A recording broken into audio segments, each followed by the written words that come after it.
प्यारे बच्चों, सुप्रभात। आ मैं रंजना यादव, संस्कृत अध्यापिका, राजकीय बालिका इंटर कॉलेज प्रयागराज। बच्चों, आज हम संस्कृत व्याकरण में समास के बारे में अध्ययन करेंगे। समास शब्द सम उपसर्ग पूर्वक अस धातु घे प्रत्यय से मिलकर बना है। समास शब्द का शाब्दिक अर्थ है संक्षिप्तीकरण। अनेक पदों को मिलाकर एक पद बना देना ही समास है। समसनम समास। अनेक पदों को मिलाकर एक पद का रूप दे देना अर्थात संक्षेपीकरण की इसी प्रक्रिया को ही हम समास कहते हैं। जब दो या दो से अधिक पद परस्पर मिलकर नया शब्द बनाते हैं तो उनके बीच की विभक्तियों का लोप हो जाता है और जो नया शब्द बनता है वही समास होता है।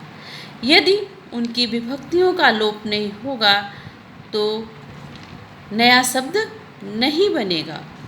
सुबंत पद का सुबंत पद के साथ समास होता है। क्रियापद के बीच समास नहीं होता। जैसे राम पुत्र, रामस्य पुत्र, राम का पुत्र।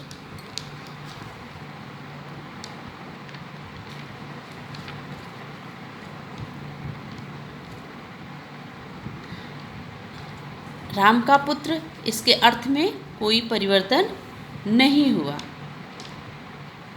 विग्रह, विग्रह क्या है? समास के अर्थ को स्पष्ट करने के लिए जिन पदों को अलग अलग किया जाता है उसे हम विग्रह कहते हैं। यह दो प्रकार का होता है।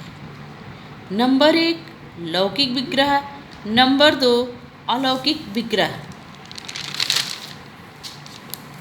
जिस प्रकार संधि वर्णों के मेल से होती है और विच्छेद वर्णों के विच्छेद से होता है उसे वर्णविधि कहते हैं। संधि को हम क्या कहते हैं? वर्णविधि कहते हैं। उसी प्रकार से समास में पदों का परस्पर मेल होता है और पदों का परस्पर विग्रह होता है, इसलिए हम इसे पद विधि भी कहते हैं। समास 6 प्रकार के होते हैं। अव्ययीभाव समास, तत्पुरुष समास, कर्मधारय समास, द्विगु समास, द्वंद्व समास, बहुब्रीहि समास। 9 से 12 तक के पाठ्यक्रम में समास की संख्या 6 बताई गई है, जबकि लघु सिद्धांत कौमुदी में वरदराज ने समास के 5 प्रकार बताए हैं। केवल समास, अव्ययीभाव समास, कर्मधारय समास,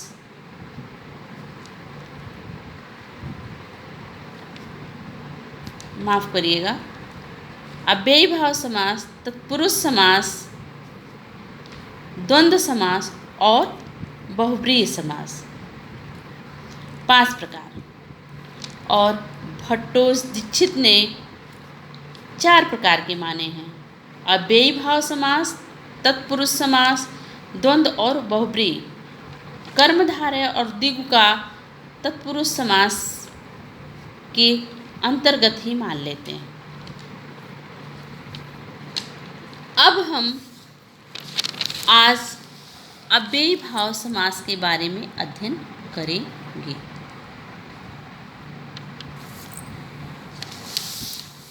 जिस समास में पूर्व पद प्रधान हो और उसी की प्रधानता हो उसे अव्ययी भाव समास कहते हैं।